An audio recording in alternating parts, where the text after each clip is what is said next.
So I'm heading to the market, get a few groceries.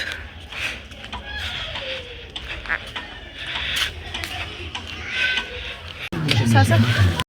Hello peas, welcome back to our YouTube channel. Yes, as you have seen from the title, today we're going to be making some authentic Kienyeji chicken or free range kitchen. So first of all, let's source our ingredients. I know you missed Little Madam Chef, but here I am back again with another interesting recipe. I hope you're going to enjoy and learn a few things. So yeah, this is just how affordable life is in Kenya and in Africa. Yeah, so we are just blessed to have organic and a very affordable food stuff. So let me just source a few ingredients and then now we get home. I made it home. So here is what I was able to get. I got some peas, then I also got some two avocados, some Irish potatoes, some coriander, some onions, tomatoes, and just everything else that I needed for this banger recipe. So please leave a like, subscribe, and let me know how you love cooking your authentic Kienyeji or free range chicken. So let's enjoy together. So all this costed approximately 450 Kenya shillings, which is around $3.50. So yeah, that's just how everything is just affordable in Kenya. So let's get into the process and let's cook.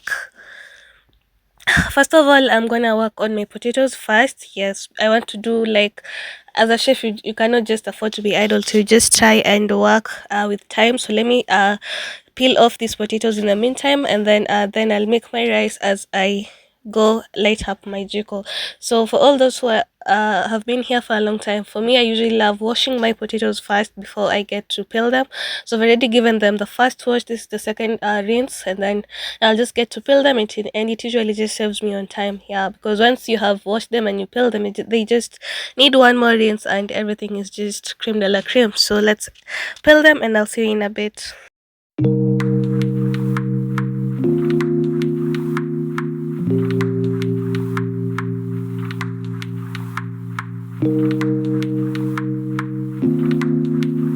I'm already done with my potatoes, so it's now time to sort out my peas. Yes, I'm gonna be doing the potato and peas mixture, and since I'm cooking chicken, so I want to be able to mix it with a mincemeat or beef. So you can always add in beef, peas, and potatoes, and that combo usually just slaps, especially when a Kikuyu lady or people from the mountain cook for you. It usually just slaps. So yeah, let's wash them, rinse them, and then maybe boil them.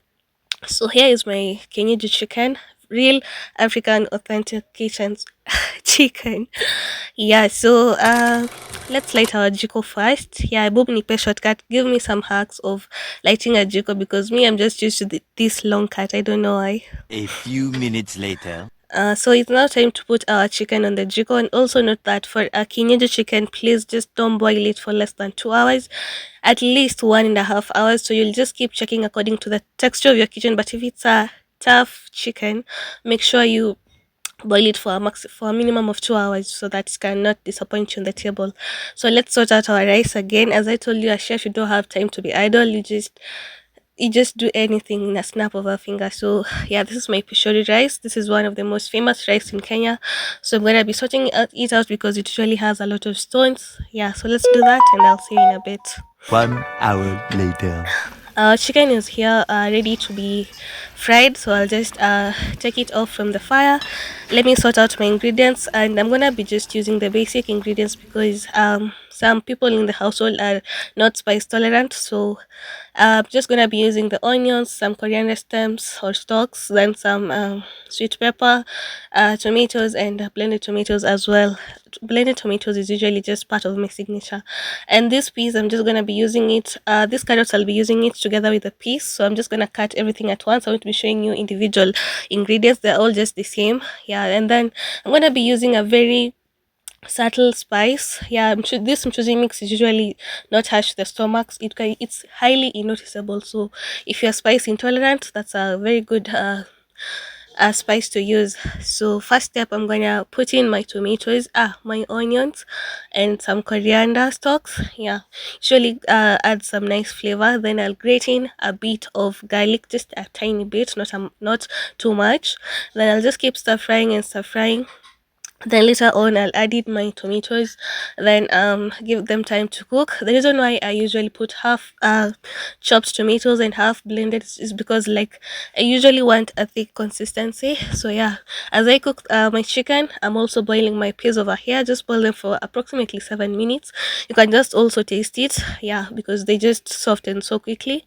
So yeah, then after that, I'm just gonna spice and season my food.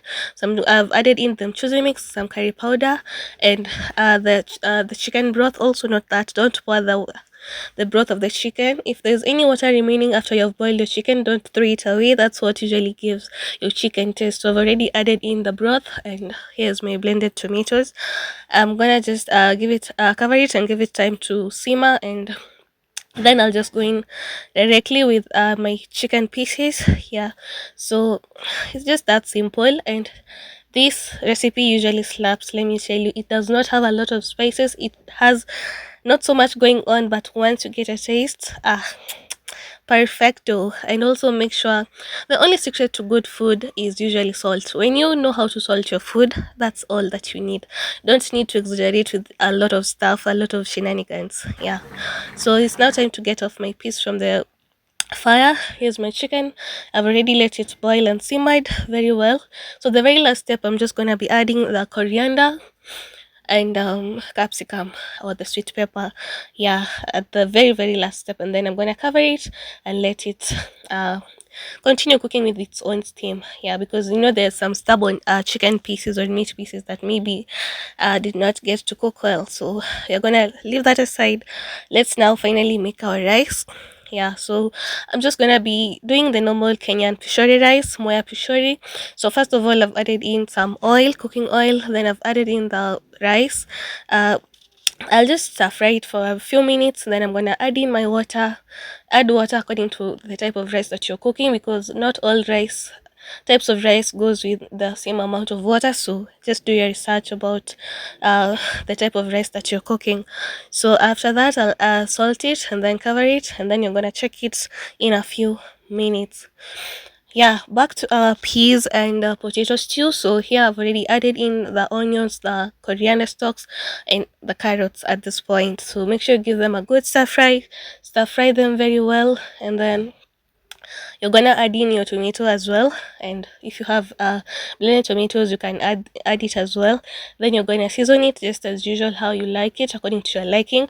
I've also grated just a small piece of ginger inside here. Look at how the soup looks really tasty in kaku slap, right? Yeah, so there it is. Then seasoning it, a bit of curry powder and the chuzi mix I was telling you about. Chuzi mix is like Maggi for all those who are Nigerians and Ghanaians. So yeah, in Kenya we have one called chuzi mix. You should always also try it out. I've also walked around supermarkets and I've seen Maggi. So one day I'm gonna try cooking with Maggi. Yeah, so here is carrot stew coming up very nicely. I had to change the sufuria or the cooking pot because, or the saucepan, because it was tiny and my potatoes could, I could risk getting them undercooked. So I'll just cover it and let it cook. And voila, here comes our appetizing, mouth-watering meal, the one that you usually use to write on your composition. So that's my meal. The rice is there, very nicely cooked. Look at my chicken, very scrumptious. For me, this is the part that I love. So make sure you leave a like, subscribe, and share.